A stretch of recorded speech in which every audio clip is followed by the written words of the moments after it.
Hey everybody, Peace Eye here. Let's continue. The people I found extremely friendly, if lacking in fluent English.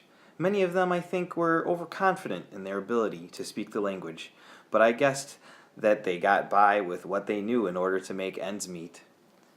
And as my bus took me through the sprawling brick suburbs, I saw people peddling goods and selling food to the tourists. So it seemed to me my hunch was correct in that regard. The bus ride to Petropolis was easy enough, and there I did manage to fall asleep. When I awoke, I looked out the window to see a sheer drop of several hundred feet. We were climbing a mountain on a thin stretch of road that clung to the side of the mountain. One more foot to the left, and our bus would hurtle down to our certain doom. I closed my eyes until the terror passed. Heights are something that even a logical man can be afraid of, I think, without anyone judging him for it. Petropolis, I learned, is also known as the Imperial City. Back when Brazil still had emperors, this is where they had their summer homes, a fairly common practice at the time for aristocrats and important persons. The city was established by the Germans in the 18th century, and the cultural and architectural effects of the motherland are extremely evident. As soon as we entered Petropolis, I felt as if we were in a different country. The streets were cobblestone. The buildings were constructed in semi-timber architecture, with the wooden crossbeams exposed over white plaster, as is common in Germany. It reminded me of my trip to Europe, and I must confess that I had not anticipated finding this level of sophistication and culture in Brazil. Josiah met me at the bus station, and we boarded a bus back to his home. Petropolis, I found, was constructed of individual neighborhoods, or barrios, as they were called. Josiah lived in the barrio Carnal Vega, outside of the city. The ride wasn't too long, and I found that Petropolis, too, was a city built into the mountains with enormous rising hillsides that stretched up into the clouds. It rained often here. In fact, it was one of the rainiest cities on earth, and the constant rain and humidity caused an almost constant fog to fall upon the hill, giving it a haunted and mystical quality.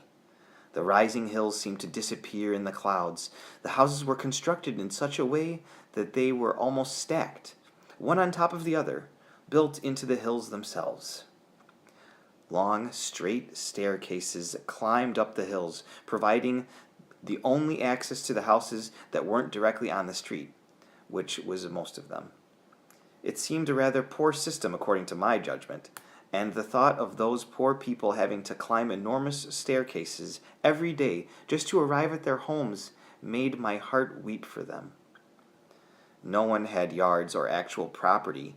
To my eternal disappointment, I discovered that Josiah was one of those who lived in the middle level of one of these hills. So in order to reach his home, we had to climb up half a mountain to get there, up a long and steep staircase made of stone. The home in which they lived was divided into two parts. The lower home, which was comprised of 2 floors, and on the interior was very American in style, and the upper section, which served as an extra apartment that they could rent out or lend to guests. And it was this section of the house that I was given as my quarters for my stay. The apartment had a separate entrance, and one had to step outside and climb the stone steps up to the next level to find the door to the apartment, as the apartment itself actually rested upon my brother's home. Now I've spent a great deal of time lecturing. It feels upon the wonders of Brazil and of my journey, my impressions of the country. I assure you, reader, my tale does take a darker turn. My first evening there was spent in good company, and Josiah and myself spent a good deal of time talking and reminiscing until long after dinner was over into the late hours of the night, as siblings often do after long separations. His wife retired the children and rejoined us as we were finishing our second bottle of wine. As she entered the room, The clock on the wall signaled the hour, midnight. How quickly the time had passed! Josiah was quick to apologize, as he would have to excuse himself from my company. The college awaited him in the morning. I, too, was exhausted from my journey, and wasted no time in